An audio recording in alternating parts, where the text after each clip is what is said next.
All right, everybody, we're back with another bull and bear case episode. This is a new recent series I'm putting on the YouTube where I go over a company in depth, the bull case, the bear case, and my overall thoughts on the company. But the key point here is I have to try and get all this in under 5 minutes. I've had a lot of positive feedback from this for people who maybe don't necessarily have the time to sit down through a full, 20, 30-minute video in-depth analysis, which, by the way, I still plan to put out, and I did put out last week. I did an episode on a company I'm very bullish on and have been adding for a while. I'll add a link up above so you can go watch that video.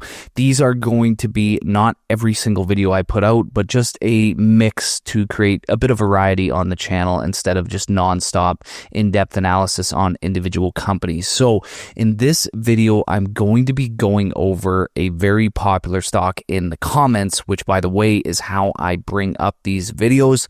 I'm just going to take the most popular ones from the comments and do them next, and that is Costco. So we're going to be diving into Costco in this video, and as always, everybody, like the video, subscribe to the channel, and make sure to grab a free dividend investing case study down in the description below. We did a comprehensive case study on a very popular investment strategy and why it might not necessarily be the best strategy moving forward. And it's backed by a ton of historical data. It's a very interesting case study and you're not going to want to miss it. So grab that in the description below. So let's just fire up that timer and get right into the video. So overall outlook on Costco, what they do, they are effectively a wholesale retailer. What they aim to do is charge a fee to shop in their stores. And from there, they can offer lower margins on the products, ultimately bringing down costs. They do offer a lot of products in bulk, which is why a lot of consumers kind of don't like shopping there because they have to buy a lot at once. But honestly, if you take advantage of this, their groceries, everything is so much cheaper. I found myself migrating to Costco. I shop there almost exclusively, besides some tinier stuff at grocery stores. But the overall bull case for this company is no doubt their flywheel. There's not much more to be said. It's arguably the best business flywheel on the planet. What the company will do is they will charge a membership fee to get you into the store.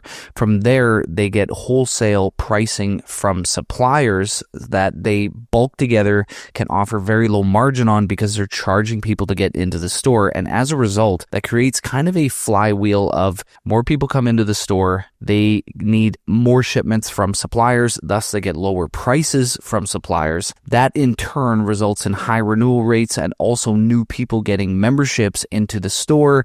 Then they come back around because there's more members. They need more supply from suppliers, which gets them ultimately cheaper prices. More members, more shipments needed, lower prices on those shipments because of the bulk quantity. And it's just a revolving cycle, especially with their, 93+% renewal rates.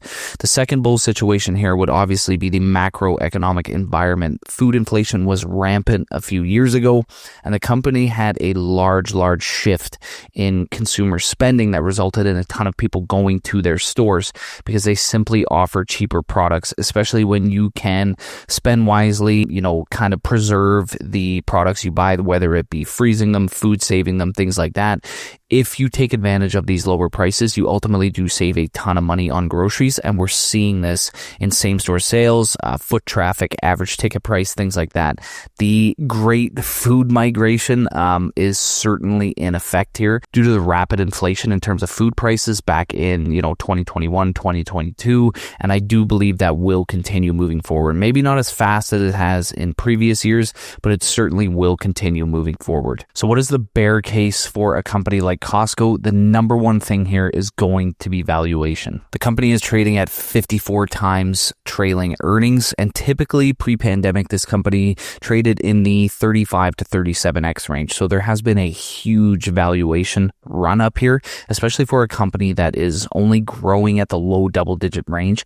It's effectively priced like a tech stock, but it doesn't have the margins of a tech stock. It doesn't have the overall growth of a tech stock. So valuations are a huge issue here. And the second bear case would be that same-store sales growth, that average ticket price, all that type of stuff simply cannot keep up due to the massive surge we've had over the last few years. A lot of people have transitioned to shopping at Costco, and that is eventually going to be fully absorbed to the point where the company will return back to pre-pandemic same-store sales, things like that. And in that situation, you might see a dip in overall valuation for the company. It is going through a bit of a correction right now due to its, I would say, one of the first times it's posted a weak quarter in many years. And ultimately, the company, even despite this correction, is still pretty expensive. So valuation is definitely the main bear thesis here. Will it revert back to pre-pandemic levels at 35x earnings range?